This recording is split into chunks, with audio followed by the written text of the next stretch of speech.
अस्सलाम वालेकुम। आज इन्फ्लेशन के नंबर आए हैं और इन्फ्लेशन के नंबर ये ज़ाहिर कर रहे हैं कि तकरीबन 9.5 साल में कम व बेश थोड़ा बहुत महीना आगे पीछे हो सकता है, 9.5 साल में कम तरीन ये जो शरह है इन्फ्लेशन की वो फरवरी के महीने में हमारे सामने आई है। अफरात सर का जो नंबर है सरकारी दादोशुमार के मुताबिक वो है 1.52%। और इसका जो साथ जुड़ा हुआ एक नंबर हम देखते हैं वो है कोर इन्फ्लेशन का, जिसकी बेसिस के ऊपर पॉलिसी रेट बनाया जाता है।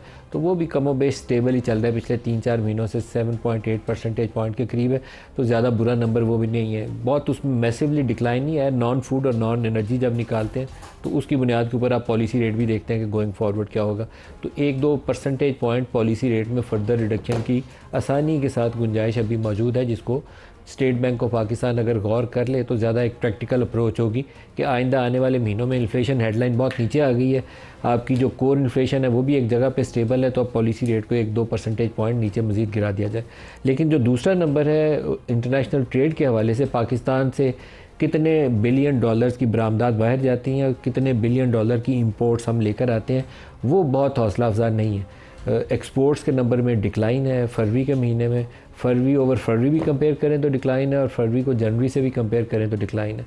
तो वो एक ऐसी नेगेटिविटी है जो पाकिस्तान को बैलेंस ऑफ पेमेंट्स की मुश्किलात से दुचार करती है। उसी के सबब हम वो खसारे पूरे करने के लिए कभी IMF के पास जाते हैं तो कभी दोस्त मुल्कों से गुजारिश करते हैं कि हमारे जो कर्ज़े हैं उनको रोल ओवर कर दें।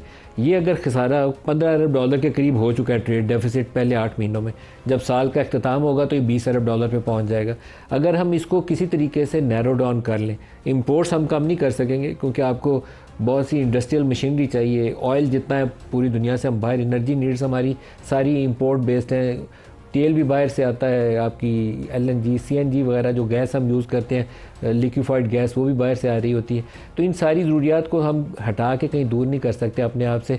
सोलर की वजह से कुछ शिफ्ट आई है लेकिन फिर भी हमारी रिलायंस इंपोर्टेड एनर्जी के ऊपर बरकरार रहेगी। इसी तरीके से इंडस्ट्रियल मशीनरी है, बहुत सारी फिनिश्ड आइटम्स हैं जैसे ऑटोमोबाइल्स हैं, बहुत ज़्यादा बाहर से आती हैं। तो ये इंपोर्ट्स हम कर्टेल और नहीं कर सकेंगे, लेकिन एक्सपोर्ट्स में इजाफे के लिए गुंजाइश बेपनाह मौजूद है। हम ओवर द ईयर्स टेक्सटाइल का ही जिक्र करते हैं, लेकिन टेक्सटाइल के अलावा जो बाकी एरियाज़ हैं जिसमें IT और IT इनेबल्ड सर्विसेज हैं उसमें हम 8-10 अरब डॉलर आसानी से कमा सकते हैं। जब तक हम ये इंटरनेट से खेल कूद करना बंद करेंगे तो शायद हमें पता चले कि इसमें बहुत ज़्यादा पोटेंशियल मौजूद है और बहुत तेज़ी से इजाफा हो सकता है। अगर अभी हम 3 अरब डॉलर या 3.5 अरब डॉलर कमा रहे हैं तो इसको 2-3 सालों में 10 अरब डॉलर पे ले जाना ज़्यादा मुश्किल नहीं है। इसी तरीके से आज वो PTA से खबरें हम देख रहे थे कि वो 5G की लाइसेंसिंग के लिए जाएंगे। 5G बाकी दुनिया जा रही है तो हमें पीछे रह के क्यों अपना नुकसान कर रहे हैं, तेज़ी से जाना चाहिए। इसी तरीके से जो बंदिशें हम लगाते हैं, कभी इंटरनेट को स्लो इसलिए करते हैं कि ट्विटर को बंद किया जा सके, काबू किया जा सके, कभी और किसी को बंद किया जा सके, इस खेल से हमें निकलना चाहिए और इनको फैसिलिटेट करना चाहिए।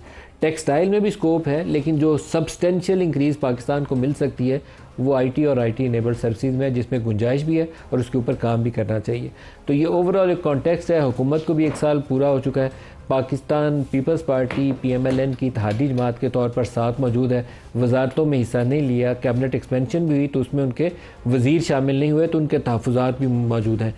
एक बिलावल भुट्टो की मुलाकात कहा जा रहा है कि शायद कल प्राइम मिनिस्टर पाकिस्तान से होगी और इन तहफ़्फ़ुज़ात का दोबारा उसमें डिस्कस किया जाएगा कि गोइंग फॉरवर्ड इस रिलेशनशिप को कैसे आगे लेकर चलना है। तो आज के प्रोग्राम में दोनों मौज़ूआत के ऊपर बात करेंगे। स्टूडियोज़ में हमारे साथ में बिलाल अज़हर कियानी साहब वज़ीर मुमलकत हैं PMLN से, आपको खुशामदीद कहते हैं।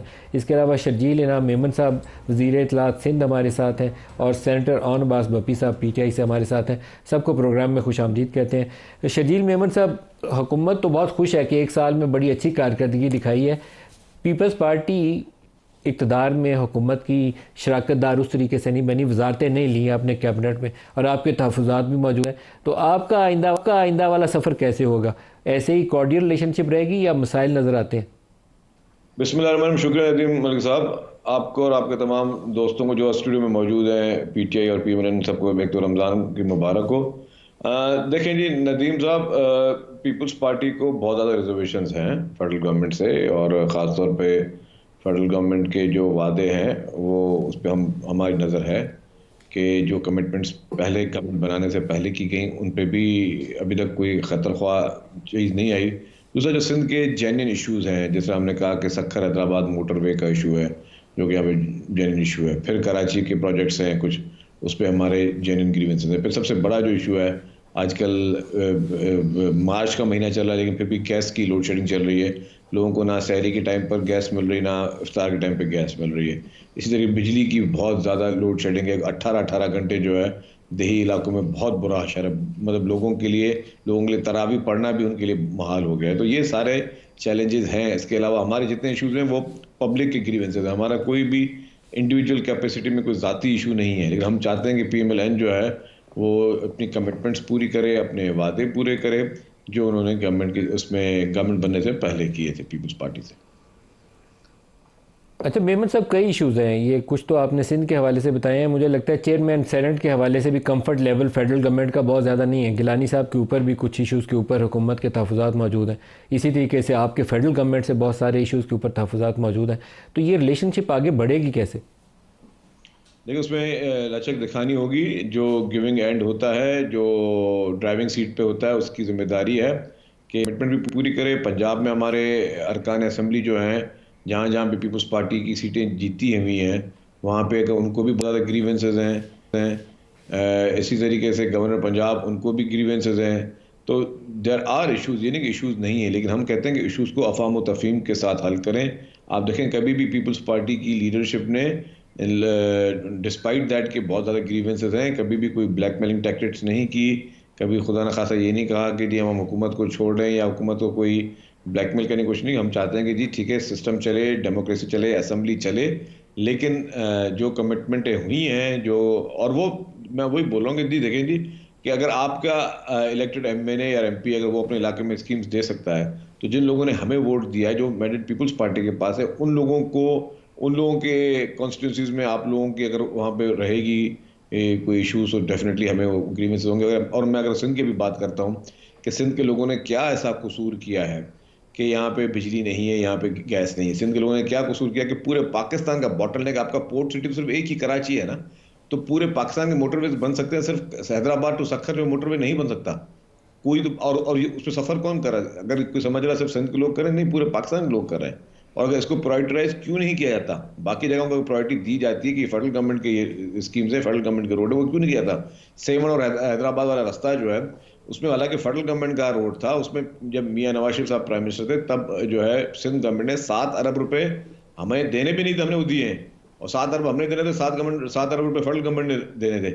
अभी तक वो रोड कंप्लीट नहीं होता। तो ये मेन हमारे इश्यूज हैं। मतलब हम चाहते हैं कि जी हमारे पब्लिक इश्यूज आप रिजॉल्व करें, and you have to do this. मतलब ये थोड़ी कि आप मतलब ऐसे करें कि जी आप बिल्कुल इग्नोर करके रखते हैं पूरे सूबे को और पूरी पार्टी को।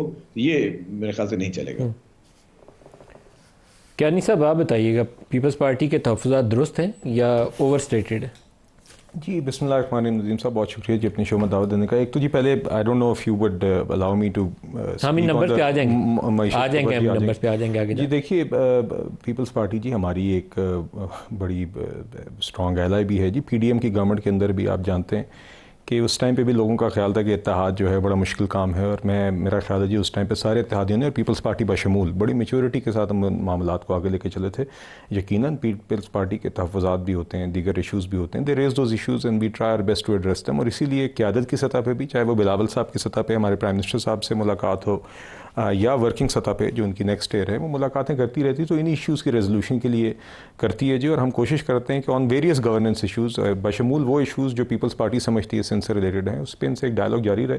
तो आई थिंक जी we have the relevant platforms and communication channels available. बिजली और गैस का सिंध के लिए तज़किरा किया, वो एक इशू है। वो हैदराबाद सक्खर मोटरवे का तज़किरा करते हैं, वो दूसरा इशू है। मेरे पास पंजाब हुकूमत में तरक्याती फंड्स ना मिलना, ये उनकी एक बड़ी शिकायत है, वो तीसरा बड़ा इशू है। फिर फेडरल गवर्नमेंट में वो बहुत ज़्यादा खुश नहीं है आपके साथ रहते। जी देखिए, बात ये मेरे पास तो जी सारे वो सैलिएंट फीचर्स नहीं है जो कि मायदे जब गवर्नमेंट बनी थी, मगर यकीनन जी जो भी तहफ़्फ़ुज़ात हैं हमारे एलाइज़ हैं, तो हम बातचीत करके हल निकालेंगे। Always we always found a way. मायदा तो तहरीरी शक्ल में है ना जी, मगर देखिए इस तरह की चीज़ें एक अलायंस के अंदर ना जी, कुछ इश्यूज़ आते हैं, कहीं पे कोई मिसअंडरस्टैंडिंग भी होती है, वो बातचीत से ही क्लियर होती है। जिस तरह आप दीगर जो स्पेसिफिक इश्यूज़ मेमन साहब ने डिस्क्राइब किए, तो आई थिंक मेरे पास क्योंकि हर किसी की स्पेसिफिक्स नहीं है, शायद मुनासिब नहीं होगा, मगर मैं बिल्कुल ये समझता हूँ एंड आई एम श्योर हमारी पार्टी ये काम कर भी रही है, गवर्नमेंट भी, कि मुख्तलिफ टेयर्स के ऊपर जो हमारे वर्किंग चैनल्स बने में, उस पर सारे इशूज़ के ऊपर ज़ेर हासिल गुफ्तगू होती भी रही है और होनी भी चाहिए। सही है, सही है। और न बस बपी साहब से पूछते हैं, बपी साहब ये जो पीपल्स पार्टी और पीएमएलएन की आपस की शिकायत है, बराह रास्त तो आपका इससे कोई ताल्लुक नहीं है, लेकिन आप दूर बैठे हुए कोई तजिया अगर करना चाहें तो फेडरल गवर्नमेंट की जो अभी तक की कारकर्दगी है, कल उन्होंने 1 साल की अपनी खुशियाँ मनानी है कि हमने पाकिस्तान को मुस्तकम कर दिया, स्टेबल कर दिया। आपके ख्याल में ये सूरत हाल काबू में है दोनों एलाइज के या काबू में नहीं है? बिस्मिल्लाहिर्रहमानिर्रहीम। मलिक साहब, वो एक शेर है ना, शरीक जुर्म ना हो तो मुखबरी करते। आई मीन वेरी फ्रैंकली मुझे हमारे पाकिस्तान मुस्लिम लीग से इख्तलाफ है सो है, लेकिन जिस किस्म की कारगी पाकिस्तान पीपल्स पार्टी की पिछले 1 साल में देखी है, मतलब यकीन करें थोड़ा सा ना एम्बैरसमेंट सी होती है। हर वो काम जो हमने पाकिस्तान मुस्लिम लीग नून को करते हुए पाकिस्तान में पिछले 1 साल में करते देखा है, उसमें हिस्सा इन्होंने बांटा है। तो पोजीशन ऑटोमेटिकली इनिशियली ले ली थी, जो प्रेसिडेंशियल से लेके गवर्नर से और तमाम कॉन्स्टिट्यूशनल जितने भी ओहदे थे उसमें पीपल्स पार्टी ने हिस्सा लिया। लेकिन चले इसको छोड़ देते हैं, गवर्नमेंट में हिस्सा नहीं लिया। लेकिन जब 26वीं आईनी तरमीम आई, बिलावल भुट्टो जरदारी साहब जिस तरह मूव कर रहे थे, उसे ऐसे लग रहा था कि 26वीं आईनी तरमीम में मतलब बहुत बड़ी कुछ स्टेलमेट किस्म के जो मूवमेंट, जो चेकमेट वाला सिचुएशन है, वो बिलावल साहब के पास है। अल्टीमेटली पीपल्स पार्टी ने 26वीं आईनी तरमीम को सपोर्ट किया और आज जो जुडिशल कमीशन ऑफ पाकिस्तान बना था, अपने पूरे अरकान डाले और फिर जो जजेस की सिलेक्शन आई, सिंध के जजेस की खास सिलेक्शन है, पीपल्स पार्टी ने अपने हिमायत याफ्ता जजेस को बनवा के सिंध हाई कोर्ट से लेके सुप्रीम कोर्ट तक लगाने में पूरा रोल प्ले किया। सो इसमें कोई दूसरी राय नहीं। पीका ऑर्डिनेंस के हवाले से आप पीपल्स पार्टी का रोल देख लीजिए। हमें ये बात कहते रहेंगे, साफियों को कहते रहेंगे कि जी हम इसको नहीं पास होने देंगे, लेकिन जब स्टैंडिंग कमेटी की बारी आई, ऑल्दो ये हम पे इल्ज़ाम देते कि सेनेटर फैसल सलीम उसको चेयर करे इंटीरियर स्टैंडिंग कमेटी, लेकिन उसमें 3 अरकान पाकिस्तान पीपल्स पार्टी के थे, हमारा तो एक भी रुका नहीं बैठा था। 9 अरकान थे जिनमें 3 इन्होंने पूरी तरह पीका को सपोर्ट किया। सो हर वो एक्ट जो पाकिस्तान मुस्लिम लीग नून ने पिछले 1 साल में इस पाकिस्तान की रियासत में किया है, इन्होंने पूरा उसमें हिस्सा डाला। लेकिन फिर जब कभी बात आती है पॉलिटिकल लिवरेज लेने की, उस वक्त ये फौरन जो है ना नाराज होकर साइड पे बैठ जाते हैं, उस पर इशू बना लेते हैं कि ऑब्वियसली वो हिस्सा और लेना होगा। बट दैट डजंट मीन कि ये दोनों, देखिए एक चीज याद रखिए, पाकिस्तान पीपल्स पार्टी और मुस्लिम लीग नून का जो इत्तेहाद है, ये कोई अल्टीमेटली कोई डिफेक्टिव इत्तेहाद नहीं है, ये इन्फोर्स्ड इत्तेहाद है। ये ऑब्वियसली इस वक्त जो रियासत है उन्होंने मजबूर करके दोनों इकट्ठे बिठा दिया। एक कॉम्पिटिशन तो अपनी जगह मौजूद। अरे ये कैसी बात हुई? कभी ताकत में इकतदार में रहने के लिए मजबूरी के साथ किसी को बैठना पड़ता है, वो जबरदस्ती में होंगे तो हुकूमत कर रहे हैं। वो बना दिया इनका, जी ज़बरदस्ती बना। वरना आपको याद नहीं, पहले शुरू में नवाज शरीफ साहब कहते थे कि मैं हुकूमत ही लूंगा, उस पर पीपल्स पार्टी को तैयार कर रहे थे, फिर अचानक मरीम बीबी भी तैयार हो गई और शहबाज शरीफ भी तैयार हो गए, और फिर अचानक बिलावल भुट्टो जरदारी उनको एक क्यू में लगा दिया, भाई अगली दफ़ा आपकी बारी होगी। अल्टीमेटली दे नो इट कि आपस में कम्पीट कर रहे हैं। आज ये सोच रहे कि शायद हम एस्टैब्लिशमेंट सामने अच्छा कल के रोल प्ले करेंगे, कल को हमारे ऊपर हाथ रख देंगे, ये अच्छे के रोल में वो किसी के साथ नहीं चलेंगे। अल्टीमेटली उन्होंने अपना डिसीजन अपने हिसाब से करना है। बट हैविंग सेड दैट, ये सिर्फ पॉलिटिकल गिमिक्स है लोगों को बेवकूफ़ बनाने की। दोनों से अंदर आपस में इकट्ठे मिले, क्योंकि मफादात जो है वो बेसिकली हुकूमत करने की जंग है। हम सिंध में अपना हिस्सा बांट लेते हैं, तुम पंजाब ले लो, फेडरेशन मेरे पास ये होगा, केपी में गवर्नर हमारा हो जाएगा, कुछ भी फर्क नहीं पड़ता। ये सारी टॉक शोज के लिए सारी चीजें सब आपस मिले, अल्टीमेटली खमियाजा। अब मेमन साहब मेरे लिए बड़े मोजेस है, कराची के ठीक है मोटरवे नहीं बन रही, पर कराची के अंदर आप लॉ एंड ऑर्डर तो देखें, वो तो चले सिंध गवर्नमेंट के पास है। मोबाइल चोरी से लेके मोटरसाइकिल चोरी से अगवा से आज भी कराची में रात को 9-10 बजे के बाद लोग परेशान होंगे, पता नहीं किस टाइम किसके साथ क्या हो जाएगा। सो कराची को तो खुद नहीं संभाला जा रहा, ऊपर से मुस्लिम लीग नून के साथ जो पंजाब में हमारे साथ कर रही है कि पंजाब में सारा किसान बर्बाद हो चुका है, लुट चुका है, हमारी 2500 रुपए में गंदम को नहीं ले रहा।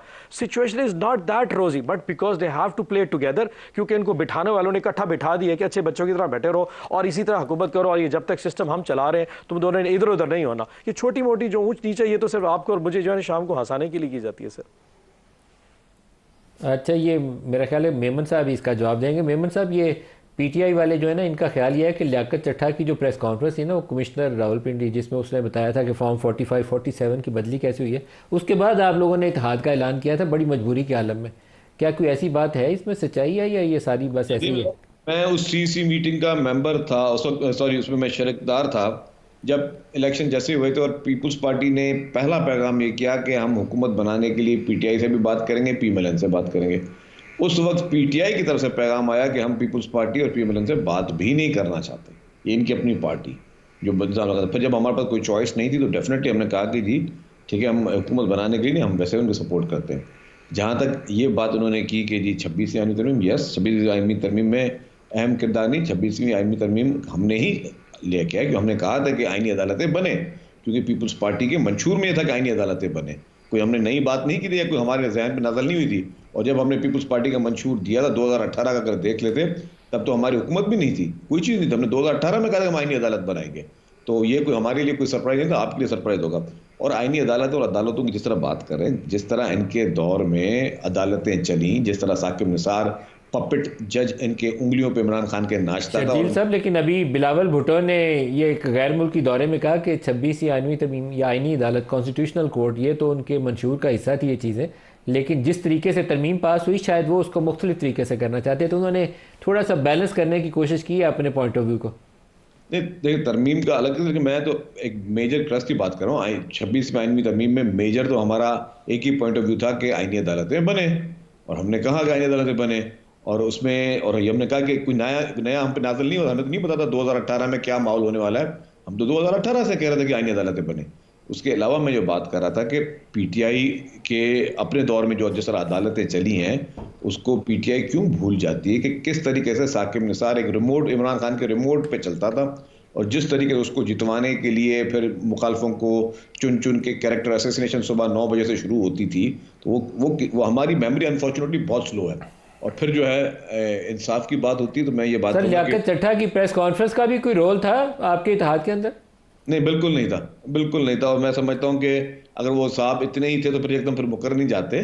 तो वो इस तरह की प्रेस कॉन्फ्रेंस से आती हैं जाती हैं, और अगर लियाकत चड्ढा साहब को अगर वो समझते थे कि उस वक्त कोई धांधली हो रही थी, तो उस वक्त उनको अपनी गैरत दिखानी चाहिए थी।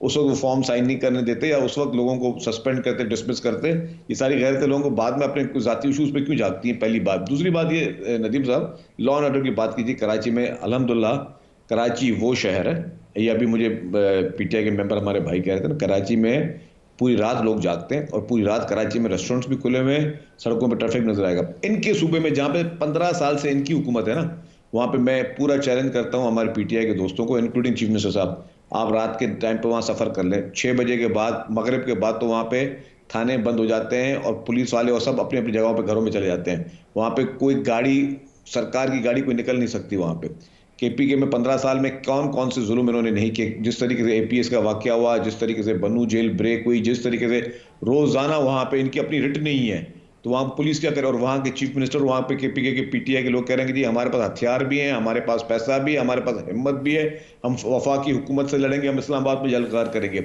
यही पैसा, यही हथियार, यही हिम्मत दिखा के पीटीआई के हमारे जितने गैरतमंद माशाल्लाह दोस्त हैं, सारे तालिबान से लड़ें, जंगे लड़ें, वहाँ पे दहशतगर्दों से लड़ें। दहशतगर्दों से लड़ने के लिए इनके पास कुछ नहीं है, सिर्फ हुकूमतों से लड़ने के लिए इनके पास हथियार भी हैं, दिल भी है, हिम्मत भी है।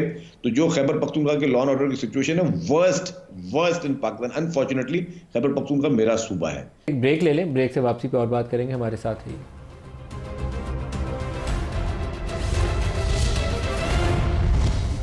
प्रोग्राम में दोबारा खुश आमदीद कहते हैं। सर, ये जो इन्फ्लेशन के अदादोशुमार हैं बिलाल साहब, इसको तो आप अपनी कामयाबी के तौर पर पेश कर सकते हैं। वैसे वो 40% भी आप ही के कमाल से ऊपर गया था पीडीएम के दौर में, लेकिन अब 1.5% भी आप ही की वजह से है, 9.5 साल की कम तरीन शरह। लेकिन बरामदात में जी देखिए, इसमें डिसअपॉइंटिंग सिचुएशन। नहीं नदीम साहब, मेरे ख्याल से थोड़ा सा मुझे कंटेक्चुअलाइज करने दें। सबसे पहले तो महंगाई की शरह जी बिल्कुल आज 1.5% एक फरवरी का फिगर आया है, जो कि पिछले मेरे ख्याल से 2016 के बाद कम तरीन शरह है।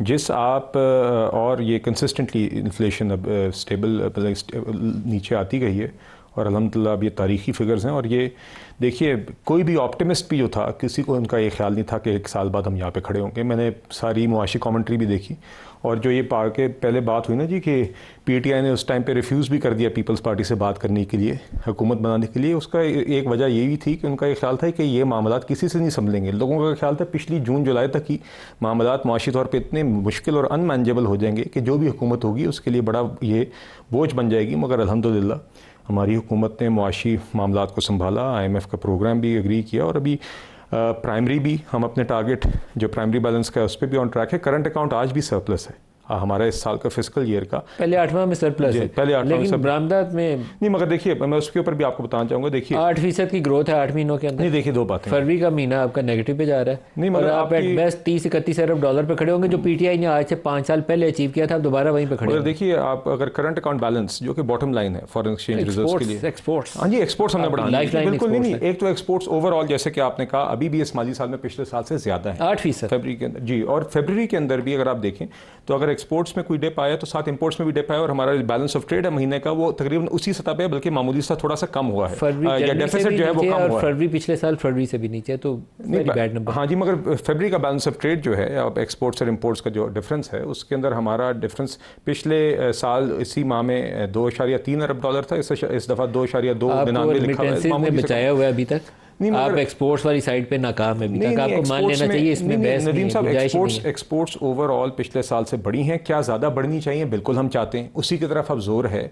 अब आपने पहले माली साल के अंदर मैक्रो इकोनॉमिक स्टेबिलिटी का सफ़र तय किया, अब आपने खुद देखा कि प्राइम मिनिस्टर साहब की भी अपनी एक सिंगल माइंडेडनेस है towards increasing exports, also export of labour, not just export of goods but also export of services, और हमने आगे रेमिटेंसेस के लिए भी जो हम बेहतर कर सकते हैं, यही हमारा वाहिद पाथ है कि हम सस्टेनेबली फॉरेन एक्सचेंज रिजर्व्स को बढ़ाएं, ताकि जो IMF की तरफ बार बार वापस जाने का एक रास्ता है इसको हम बंद करें और आइंदा हमें ज़रूरत ना पड़े। तो करंट अकाउंट बैलेंस हो सकता है $36 बिलियन हो, और जो हमारी एक्सपोर्ट्स हैं वो हो सकता है $31 बिलियन हो। मगर पहले भी 5 साल $31 बिलियन थे, अभी भी 31 नहीं, मगर इंशाल्लाह अभी आपने देखा है ओवरऑल अभी भी माली साल के अंदर एक्सपोर्ट्स पिछले साल से ज़्यादा है, और हम उम्मीद करें इजाफा ही होगा। मैं एक बात ज़रूर हाईलाइट करना चाहूँगा कि करंट अकाउंट बैलेंस जो कि सारी चीज़ों को करके जनवरी तक हमारा इस माली साल का करंट अकाउंट बैलेंस $682 मिलियन था, और ये कंपैरिजन करें तो पिछले माली साल में ये $1.8 बिलियन का डेफिसिट था। तो ये तकरीबन आपका 2.4 अरब 2.5 अरब डॉलर का स्विंग है, पॉजिटिव स्विंग है। इंशाल्लाह इसमें भी बेहतरी आएगी। यही बेसिकली बॉटम लाइन है जो कि फॉरेन एक्सचेंज रिजर्व पे इम्पैक्ट लाती है। मगर आई एग्री, एक्सपोर्ट्स पे हमें बिल्कुल वी हैव टू इंश्योर कि एक्सपोर्ट्स हमारी सालाना डॉलर कमाने की बतौर मईशत एक जो सलाहियत है उसकी एक सस्टेनेबल सोर्स बने, और उसके लिए प्राइम मिनिस्टर साहब और हमारी पूरी इकोनॉमिक टीम। बप्पी साहब, ये जो महंगाई में कमी है, ये नंबर्स तो जाहिर ये कर रहे हैं कि कोई 9 साल में तकरीबन हम एक कम तरीन सतह पर आ गए हैं, 1.5%। जो कोर इन्फ्लेशन है वो भी रिजनेबली सिंगल डिजिट में 6.8 या 7.8 का एक नंबर है, उस पर स्टेबल चल रही है पिछले 2-3 महीनों से। तो आपको लगता है वाकई कि सब्सटेंशली चीज़ों की महंगाई की बढ़ने की रफ्तार जो है उसमें कमी आई है या नहीं आई है? देखिए मलिक साहब, ये थोड़ा सा ना लंबा और कॉम्प्लिकेटेड सब्जेक्ट है, मैं थोड़ा सा इस पर टाइम लूँगा। अगर आप एक कॉमन आम से आदमी से पूछें कि क्या तुम इस वक्त इस महंगाई इतनी कम हो चुकी है, अपनी तनख्वाह के अंदर अपनी ज़िंदगी में गुजर मतलब बिसात कर सकते हो, तो वो ऑब्वियसली कहेगा नहीं, ठीक है, बिजली के बिल है, बच्चों की फीस है, बहुत कुछ है। सो उसको इस 30, 40, 50, 60 हज़ार जो बंदा आम तनख्वाह कमा रहा है उसकी ज़िंदगी कम अज़ कम आज पाकिस्तान में वैसे नहीं गुजर सकती। लेकिन इसके लिए एक लंबा सा ना एक थोड़ा सा मैक्रो फिगर देखते हैं। पिछले 1.5 साल में इस गवर्नमेंट ने LCs पे और इम्पोर्ट पे पाबंदी लगा सकी, यानी कि टेक्सटाइल इंडस्ट्री हो, कोई भी इंडस्ट्री जो पाकिस्तान में जो बाहर से, सिवाय उन चीज़ जो एसेंशियल कमोडिटीज थी जिसमें शायद फार्मास्यूटिकल से और घी इंडस्ट्री शामिल थी जिनको अलाउड था इंपोर्ट, बाकी सब पे पाबंदी थी। सो अल्टीमेटली ग्रोथ उन्हें दिखाना था, देखिए जी इंपोर्ट पे पाबंदी इसलिए करंट अकाउंट जो है ना वो सरप्लस में जा रहा है। ऑब्वियसली जब इंपोर्ट हो नहीं रही तो जितनी बात थोड़ी बहुत एक्सपोर्ट हो रही थी वो सरप्लस पे तो जाना था। असल जो चीज़ मैटर करती है आपकी GDP का ग्रोथ है, वो आज 0.9% पे खड़ा है। हम 5.5% के ऊपर ग्रोथ छोड़ के गए थे डिस्पाइट 2 साल जिसमें कोविड भी गुजर आए थे। अगर आप सिर्फ उठा के ये देखें कि पिछले 1-1.5 साल के अंदर पाकिस्तान में कोई एक ऐसी इंडस्ट्री, मतलब बिलाल कहने से पहले बहुत मोतबर है, कोई एक ऐसी इंडस्ट्री बता दे जिसने परफॉर्म किया। कंस्ट्रक्शन इंडस्ट्री पाकिस्तान में बैठ गई है, उससे रिलेटेड जितनी एलाइड इंडस्ट्रीज हैं, चाहे वो स्टील है, चाहे पेंट्स वाले हैं, चाहे लेबर है, कोई सर्विसेज, वो सारे अपनी जगह बैठ चुके हैं। पाकिस्तान का एग्रीकल्चर खत्म हो चुका है। मैं बार बार हर टॉक शो में कहता हूं कि पंजाब का किसान बर्बाद और रुल चुका है। 5,000 रुपए मन पे गंदम बेचने वाला आज 2500 रुपए बेच रहा है। इन्होंने हमसे 400 रुपए का गन्ना खरीदा था। अब मैं आपको एग्जाम्पल, 400 रुपए का गन्ना खरीदा था जिसपे ये कहा गया था कि 120 रुपए चीनी जो है ना किलो चीनी बिकेगी। आज आखिर में जब सीजन क्लोज हो गया रेट को 525 रुपए कर दिया है और इस वक्त चीनी 180 रुपए पे नहीं मिल रही। सो पाकिस्तान के अंदर कोई ऐसी चीज नहीं जो एसेंशियल कमोडिटियों सिवाय एक आटे और गंदम के अलावा, क्योंकि गवर्नमेंट ने फूड डिपार्टमेंट बंद कर दिया है, मिनिमम सपोर्ट प्राइस बंद कर दी, गंदम 5,000 से कोशिश करके क्रिएट किया है। वो शुगर मिलर्स रोज जाते थे शुगर एक्सपोर्ट करने की हमें इजाजत दे दो, ये और दे देते थे और दे देते थे। मार्केट को इन्होंने स्टेबल रहने नहीं दिया। आप ये भी तो देखिए, मार्केट में शुगर ठीक थी, इन्होंने बरामद करवा के कीमतों का बेड़ागर कर दिया। मजे की बात है कि उस वक्त इंपोर्ट भी कर ली और इस वक्त एक्सपोर्ट की इजाजत दे। लेकिन ऑन द अदर साइड अगर आपने बढ़ानी है तो जिसने ये गन्ना लगाया था आप उसको 550 रुपए मन दे रहे थे, उससे आपने 400 रुपए मन दिया। आज इस वक्त शुगर इंडस्ट्री वाला पूरे पाकिस्तान सबसे ज्यादा पैसे शुगर मिल वाला बना रहा है। और मालिक साहब बताएंगे वो कौन है? अब मेरी तो कोई शुगर मिल नहीं है। ऑब्वियसली गवर्नमेंट में जो 2 पॉलिटिकल पार्टीज बैठी हैं, पाकिस्तान पीपल्स पार्टी और पाकिस्तान मुस्लिम लीग, शुगर मिलों की 60% शेयर्स इनके हैं। पाकिस्तान की 60% शुगर मिलें इस वक्त हुकूमत में लोग बैठे हैं जो उसमें हुकूमत का हिस्सा है, वो उसके मालिक है पड़े। सो ये बेनिफिट आखिर उस करने वाले किसान को नहीं मिल सकेगा। सो अगर आपकी जीडीपी की ग्रोथ नहीं हो रही ना, अगर आप एक सड़क पे चलते रेडी वाले से पूछे क्या तुम्हारी जिंदगी में कोई आसानी पैदा हुई है, अगर वो हाँ में जवाब दे दे कामयाब है। देखिए किताबों में चीजें सस्ता करने से लोगों की जिंदगी में फर्क नहीं पड़ा। आज भी आप जाके देख लें, मतलब दवाइयों की कीमतें, फार्मास्यूटिकल तो ये सस्ता करनी चाहिए, तकरीबन 125% जो कीमतें हैं हमारी गवर्नमेंट 2022 से लेकर आज 25 तक 125% इसमें फार्मास्यूटिकल प्राइसेस बढ़ रही। सो ये कौन सी, सिवाय एक गंदम और 14 रुपए की रोटी के अलावा पाकिस्तान में कुछ सस्ता नहीं हुआ। लेकिन वो क्या हुआ, उससे पाकिस्तान का किसान सस्ता हो गया, वो बर्बाद हो गया, लुट चुका है, क्योंकि इन्होंने जनाब कहा कि मिनिमम सपोर्ट प्राइस आपकी 4000 नहीं देंगे। और एक ये खुशहाली की तरफ जा रहे हैं के बाद दीगर इश्यूज भी काफी ज्यादा उस पर वजन था, लाइक ये एग्रीकल्चर इनकम टैक्स के ऊपर मैं पीपल्स पार्टी के नाम नहीं लेता, बेशतर जो सिंध से ताल्लुक़ रखने वाले बड़े बड़े नाम थे उनके तहफ़्फ़ुज़ात थे कि एग्रीकल्चर इनकम टैक्स जो तजवीज़ आई है ये दुरुस्त नहीं है, IMF की शर्त को मानने के लिए गलत तरीके से इस टैक्स को लगाया जा रहा है। इसी तरीके से बाज़ ऐसे मामला थे जो IMF के साथ एग्री कर लिए गए थे, मतलब इवन नहरों वाले मामले के ऊपर भी आप लोगों के तहफ़्फ़ुज़ात को ढके छुपे नहीं थे। तो कल जब बिलावल बैठ के शहबाज शरीफ साहब से मुलाकात कर रहे होंगे तो उसमें ये एग्रीकल्चर इनकम टैक्स वाला मामला, ये नहरी पानी वाला मामला, ये इशू सर फहरिस्त होंगे या नहीं होंगे एजेंडा आइटम में? नदीम साहब 3-4 इशूज़ हैं, ये बहुत ही वास्ट टॉपिक है एंड जैसे वांट करके मुझे 2-4 मिनट दे दें।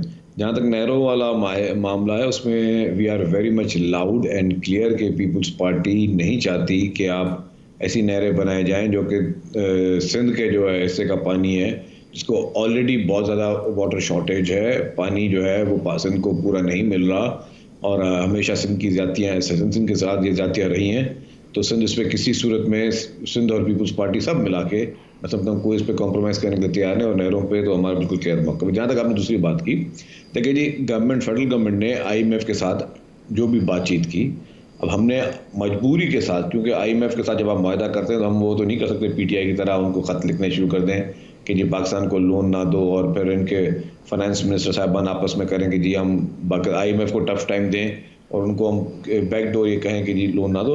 हमें डिस्पाइट ऑफ बहुत सारे रिजर्वेशंस, हमने IMF के कहने पे जो हुकूमत ने डील्स की हमें उस पर बहुत शदीद इख्तलाफात है।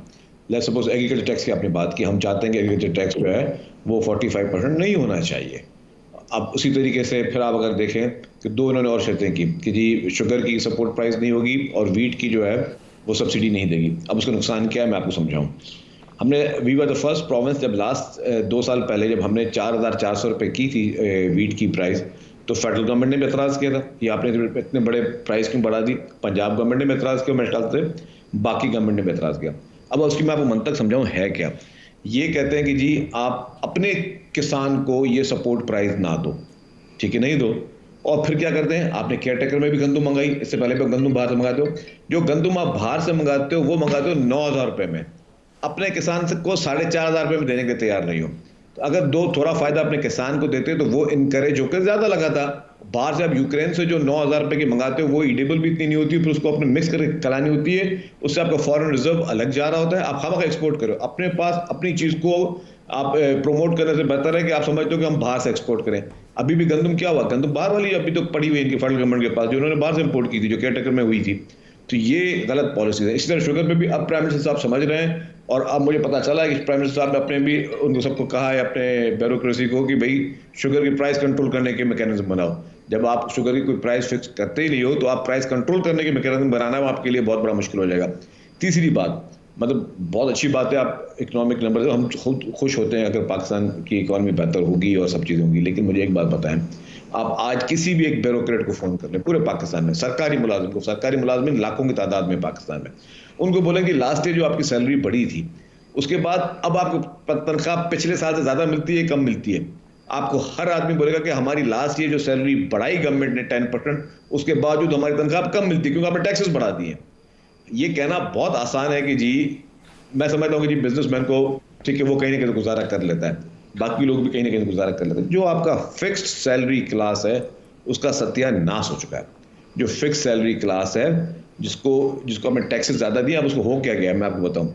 अब होता ही है कि आपके मल्टीनेशनल ने भी वो चोरियां शुरू कर दी हैं। जब आपने 45%, आपने सारे सेक्टर्स को 45% पे लेके गए ना, जो मल्टीनेशनल में जो लोग लाखों रुपए की सैलरी लेते थे, मैं आपको बहुत, मेरे ख्याल आज से पहले किसी ने टीवी चैनल पे ये बात नहीं की होगी मल्टीनेशनल ये आपके साथ गवर्नमेंट के साथ ये गेम करना शुरू कर दिया है कि वो बेसिक सैलरी यहाँ दे रहे हैं, बाकी मुल्कों में उन्होंने अकाउंट खुलवाए हैं अपने एम्प्लॉयज़ के, आपके वो अपने एम्प्लॉयज़ को बाकी मुल्कों में सैलरीज दे रहे हैं ताकि यहाँ पे उनको टैक्स में वो फ़ायदा मिल सके। तो आप देखें, इससे हमने एक चीज़ को इनकरेज किया, इसको मेरे ख्याल से टैक्स नेट में लाने के लिए या टैक्स को बढ़ाने के लिए ग्रेजुअली बढ़ाया जाता है दुनिया में। आपकी जो बात सैलरीज के ऊपर टैक्स वाली है, ये बात आपकी दुरुस्त है। ये लास्ट में भी मैं फेडरल गवर्नमेंट के जो साथी हैं, इनके बेशतर लोगों को कहा था कि एक तरफ तनख्वाह बढ़ा रहे हैं, दूसरी तरफ टैक्स इजाफा कर रहे हैं, ये दुरुस्त अप्रोच नहीं है, आपको रैशनल अप्रोच अपनानी चाहिए थी। एक ब्रेक ले लें, हमारे साथ रहिएगा।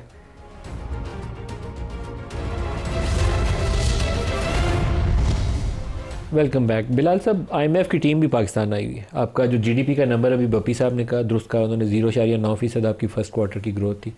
आपकी लार्ज स्केल मैन्युफैक्चरिंग के नंबर डिस्पाइट द फैक्ट कि पिछले 2-3 साल भी हमारे बिल्कुल गिरे हुए थे, अभी भी नेगेटिव में, कोई पॉजिटिव ग्रोथ उसमें नहीं आ रही है।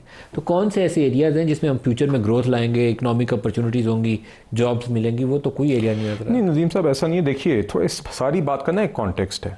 देखिए, आप कहें कि PTI के दौर में इतनी फीसद GDP ग्रोथ थी, आप अपने हाथ से मुल्क को डिफ़ॉल्ट की तरफ धकेल भी रहे थे। उस ग्रोथ का क्या करना है जिसके नतीजे में आपने श्रीलंका वाले हालात की तरफ आप अपने हाथ से मईशत को धकेल रहे हो, IMF के साथ प्रोग्राम सबोटाज कर रहे हो, फॉरेन एक्सचेंज रिजर्व आप कोई बिल्ड ना कर सके हो, अपने हाथ से मुल्क को डिफ़ॉल्ट की तरफ धकेल रहे हो, IMF का प्रोग्राम तोड़ के, जानते हुए कि 3-4 महीनों के अंदर you will run out of foreign exchange reserve and you will and up in default. ये खान साहब जानते थे, PTI जानती थी, और उसके बावजूद ना सिर्फ उन्होंने डिफ़ॉल्ट की तरफ धकेला, बल्कि जब हमारी हुकूमत ने, उस टाइम पे PDM की हुकूमत ने उसी प्रोग्राम को रिवाइव करने की कोशिश की, तो उन्होंने चिट्ठियां लिखी। फिर एक चिट्ठी खान साहब ने पिछले साल लिखी इलेक्शंस के इर्द, फिर एक चिट्ठी आज ये फिर से वही चिट्ठियों का सिलसिला अब ये डोसियर की सूरत में आ रहा है। तो बहरहाल उस कॉन्टेक्स्ट में से, उस क्राइसिस में से निकल के हमने मुल्क को एक मैक्रो इकोनॉमिक स्टेबिलिटी दी है। मैक्रो इकोनॉमिक स्टेबिलिटी के फेज़ के अंदर यही होता है कि ग्रोथ थोड़ी कर्टेल हो जाती है, मगर आप अपने खसारों को मैनेज करते हैं, आप थोड़ी सी मईशत में स्टेबिलिटी लाते हैं, महंगाई को कम करते हैं, आप पॉलिसी रेट जब जिस तरह कम हो गया है, आपके फॉरेन एक्सचेंज का जो रेट है, करेंसी का जो रेट है, उसमें थोड़ी सी स्टेबिलिटी आती है। That we have achieve. Now we have to move towards sustainable growth, जिसमें हमने एक्सपोर्ट्स की भी बात की, जिसमें यकीनन अपने सारे पाकिस्तानी शहरियों की परचेसिंग पावर में इजाफा करना, जिसके अंदर दोनों चीज़ें आती हैं, महंगाई को भी काबू करना और उनकी आमदन भी बढ़ाना ताकि उनकी परचेसिंग पावर बढ़े। तो देखिए, आगे अब आप देख रहे हैं कि एक्सपोर्ट बेस बढ़ाने के ऊपर भी एक फोकस है।